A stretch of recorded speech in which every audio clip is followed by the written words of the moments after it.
Assalamualaikum warahmatullahi wabarakatuh. Perkenalkan, nama saya Devi Ramadhani Jafar dari kelas A semester 4 Prodi PPKN Fakultas Ilmu Sosial Universitas Negeri Gorontalo. Di sini saya akan menyampaikan 4 bab materi mata kuliah Psikologi Pendidikan.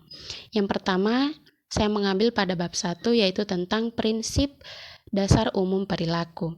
Bagian pertama yaitu tentang peranan, tugas, dan tanggung jawab seorang guru sebagai pendidik dan pengajar serta kaitannya dengan konsep dasar perilaku.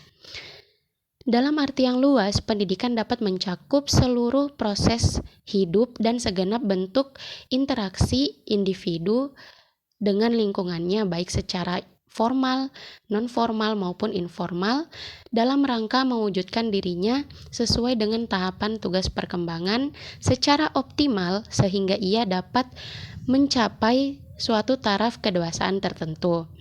Nah, dalam konteks ini, guru dapat berperan dan bertugas sebagai yang pertama, guru sebagai konservator atau pemelihara sistem nilai yang merupakan sumber norma kedewasaan, dan inovator atau pengembang sistem nilai mutu pengetahuan.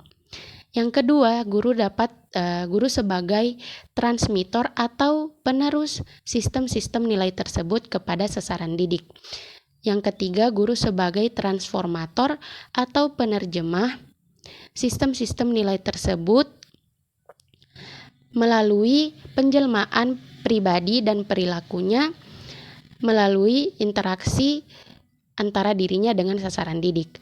Kemudian yang keempat yaitu guru sebagai organisator atau penyelenggara terciptanya proses edukatif yang dapat dipertanggungjawabkan baik secara formal yaitu kepada pihak yang mengangkat dan menugaskannya maupun secara moral yaitu kepada sasaran didik dan serta Tuhan yang menciptakannya. Bagian kedua yaitu tentang taksonomi perilaku manusia. Taksonomi dalam bidang pendidikan digunakan untuk klasifikasi tujuan instruksional. Ada yang menamakan tujuan pembelajaran, tujuan penampilan, serta sasaran belajar yang digolongkan dalam 3 klasifikasi umum atau ranah. Yang pertama ada ranah kognitif, yaitu berkaitan dengan tujuan pembelajaran yang berorientasi terhadap kemampuan berpikir. Kemudian yang kedua ranah afektif yang berhubungan dengan perasaan, emosi, sistem nilai, dan sikap hati. Kemudian yang ketiga yaitu ranah psikomotor yang berorientasi terhadap keterampilan motorik atau kemampuan gerakan otot kerangka. Kemudian bagian ketiga yaitu tentang peranan dan pengaruh pendidikan terhadap perkembangan dan perubahan perilaku pribadi manusia. Pendidikan itu normatif. Nah, norma-norma itu merupakan seperangkat pengetahuan, fakta, sistem nilai, prosedur, teknik, sikap-sikap etis, estetis, sosial, ilmiah, religius, serta kemahiran dan keterampilan gerakan, tindakan pembicaraan, dan sebagainya yang ruang lingkup dan urutan disusun berdasarkan tahapan perkembangan yang sesuai dengan konteks, jenis lingkungan pendidikan yang bersangkutan, serta merupakan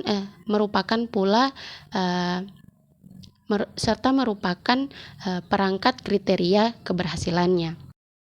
Selanjutnya saya masuk pada bab 2 yaitu tentang psikologi pendidikan dan penyiapan guru. Psikologi pendidikan adalah cabang ilmu psikologi yang berupaya menerapkan teori-teori dan konsep psikologi untuk memenuhi dan meningkatkan pembelajaran dan pengajaran di lingkungan pendidikan formal. Nah, adapun langkah yang dilakukan sebelum mengajar, yang pertama yaitu guru harus mempersiapkan rencana pelaksanaan pembelajaran, kemudian yang kedua guru mempersiapkan media pembelajaran, yang ketiga mempersiapkan dan mempelajari materi pelajaran sebelum mengajar, kemudian yang keempat pengajar harus menentukan pendekatan, model, metode, strategi dalam mengajar, dan yang kelima yaitu memahami karakter siswa. Adapun selanjutnya langkah pelaksanaan mengajar, yang pertama yaitu membuka pelajaran, yang kedua penyampaian materi, yang ketiga metode pembelajaran, yang keempat yaitu penggunaan bahasa, yang kelima penggunaan waktu, yang keenam gerak, dan yang ketujuh teknik bertanya. Selanjutnya langkah yang dilakukan setelah mengajar yaitu yang pertama melaksanakan penilaian akhir dan mengkaji hasil penilaian. Kemudian yang kedua melaksanakan kegiatan tindak lanjut berupa alternatif, diantaranya pemberian tugas ataupun latihan-latihan. Dan yang ketiga atau yang terakhir yaitu menyampaikan atau menjelaskan materi pokok yang akan dibahas pada pelajaran berikutnya. Selanjutnya yaitu tentang aspek-aspek mengajar psikologi. Yang pertama ada persepsi, yang kedua berpikir, yang ketiga intelijensi, yang keempat motivasi, yang kelima minat, dan yang keenam memori. Kemudian problem-problem yang dihadapi guru ketika mengajar yaitu yang pertama karakter siswa, kemudian sikap dan perilaku, lalu yang ketiga ada minat dan bakat, yang keempat daya serap siswa, yang kelima siswa yang kurang disiplin, kemudian yang keenam siswa yang terlalu pasif, kemudian yang ketujuh tidak tenang di dalam kelas, kedelapan kepercayaan siswa kepada guru, kemudian yang kesembilan pujian, dan yang kesepuluh hanya ikut-ikutan saja. Baik, selanjutnya saya masuk pada bab 3 yaitu tentang masa remaja. Istilah adolescens atau remaja berasal dari bahasa Latin yaitu dari kata adolescer yang berarti tumbuh menjadi dewasa. Adapun 3 perubahan fundamental yang terjadi pada masa remaja yaitu yang pertama perubahan biologis seperti mulai matangnya alat reproduksi, tumbuhnya buah dada pada anak perempuan, dan tumbuhnya kumis pada anak laki-laki. Lalu yang kedua yaitu perubahan kognisi atau kemampuan memikirkan konsep-konsep yang abstrak dan kemampuan berpikir hipotesis atau memikirkan hal-hal yang mungkin terjadi. Dan yang ketiga yaitu perubahan sosial yaitu perubahan status pada masa remaja yang memungkinkan remaja masuk ke peran-peran atau aktivitas-aktivitas baru seperti bekerja atau menikah. Selanjutnya ciri-ciri dari masa remaja yaitu yang pertama masa remaja merupakan masa peralihan, yang kedua masa remaja merupakan masa yang terjadinya perubahan, yang ketiga masa remaja merupakan masa yang penuh dengan masalah, yang keempat masa remaja merupakan masa pencarian identitas, yang kelima masa remaja merupakan masa yang menimbulkan ketakutan. Yang keenam, masa remaja merupakan masa yang tidak realistik.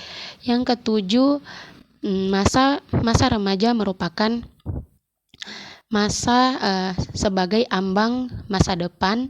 Dan yang kedelapan yaitu masa remaja adalah masa yang paling penting. Selanjutnya, problematika dalam kehidupan remaja. Yang pertama itu kecanggungan dalam pergaulan dan kekakuan dalam gerakan. Kemudian yang kedua ketidakstabilan emosi. Yang ketiga adanya perasaan kosong akibat perombakan pandangan dan petunjuk hidup. Dan yang keempat yaitu adanya sikap menentang dan menantang orang tua. Selanjutnya saya masuk pada bab 4, yaitu tentang perbedaan individual. Yang pertama yaitu ada asal-usul perbedaan individual yang terdiri dari faktor keturunan dan faktor lingkungan. Dalam faktor keturunan, para ilmuwan dan psikolog mempergunakan istilah heritabilitas untuk membicarakan seberapa banyak suatu karakteristik tertentu dipengaruhi oleh keturunan. Berkaitan dengan itu, digunakan pula istilah rasio heritabilitas yang berarti proporsi variabilitas karakteristik yang berakar pada keturunan. Nah, dalam faktor lingkungan, banyak faktor yang mempengaruhi karakteristik dan kemampuan seseorang. Di antaranya yaitu faktor status sosial ekonomi, faktor budaya, faktor praktik mendidik anak, dan lain-lain. Selanjutnya itu ada teori-teori tentang perbedaan individual. Di antaranya ada teori cairan tubuh, kemudian yang kedua teori endokrinolog, yang ketiga teori struktur tubuh, yang keempat teori perkembangan sosial, dan yang kelima ada teori kebudayaan. Baiklah, sekian materi yang bisa saya sampaikan. Lebih dan kurangnya saya mohon maaf. Billahi taufik wal hidayah. Wassalamualaikum warahmatullahi wabarakatuh.